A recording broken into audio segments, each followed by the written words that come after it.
ওর পাশে জেনারেটর মামনি আছে, ওর personal manager আছে, তারপরে পাড়ার বৌদিরা আছে, 3-4টে যদি এখন মেয়েকে মেনটেন করতে হয় তা পরের দাম তো বাড়াতেই হবে।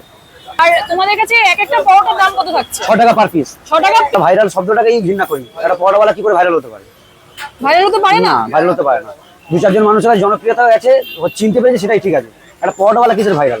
আমাদের তো সবাই তো 20 টাকার পরোটা 50 টাকা হয়ে গেল, তোমাদের দাম বাড়বে না? সেটা কি বলবো, ওনার পাশে মানে কি বলতে খারাপ লাগলে, ওর পাশে জেনারেটর মামনি আছে, ওর পার্সোনাল ম্যানেজার আছে, তারপরে পাড়ার বৌদিরা আছে, 3-4টে যদি এখন মেয়েকে মেনটেন করতে হয় তা পরের দাম তো বাড়াতেই হবে। আর আমার তো কেউ নেই, তারা আমার চাইনিজ টিমে আমাদের মোটামুটি 8 জনের সংসার চলেই হয়ে যায়।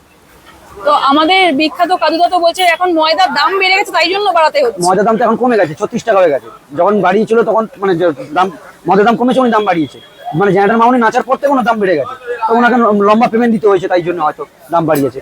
আচ্ছা। তারপরে অনুষ্ঠানে এখানে ওখানে যাচ্ছে, 4 চাকা করছে, উবের করতে হচ্ছে, তাই ওনার দাম বেড়ে গেছে। তো আপনাকে এখন কোনো দোকান থেকে ফিতে কাটার জন্য ডাকছে না? আমাকে এখন পর্যন্ত কেউ ডাকেনি, আর যদি কেউ কোনোদিন ডাকেও আমি যাবো না, ঠিক আছে। এমনি কোনো আমার ইচ্ছেও নেই। আর একটা পরোটাওয়ালা যতটা তার সম্ভব ততটাই করা উচিত, আমি এটা মনে করি। একটা লিমিটেড থাকা উচিত, এটা গ্রাউন্ডের মধ্যে, এর বাইরে বেশি করে যাওয়া উচিত না, এটা আমার ব্যক্তিগত মতামত।